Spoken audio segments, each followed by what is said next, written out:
This is the Lone Crater YouTube. We hope this video helps. You start by claiming control.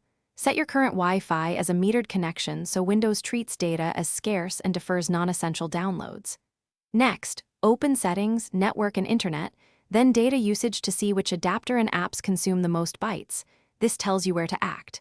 While you're here, pause OneDrive and any cloud backup clients so they stop sending or receiving large files.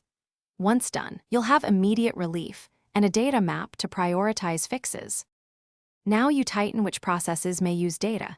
Disable or limit background apps for high-usage programs so they won't upload or download when idle. Then stop automatic Microsoft Store and app updates or switch them to manual. This prevents big updates during a metered period. You should also disable delivery optimization peer-to-peer updates, which can upload parts of updates to other PCs on the internet.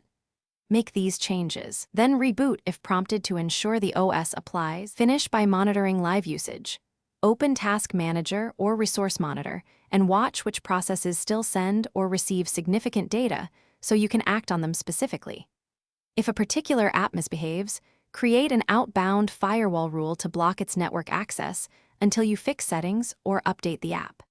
If the high usage continues despite rules, run the Windows Update Troubleshooter and perform a malware scan. Persistent unidentified uploads often indicate infection or a stuck update service. Make sure to verify results after each fix. Thanks for watching. Consider subscribing if we helped you.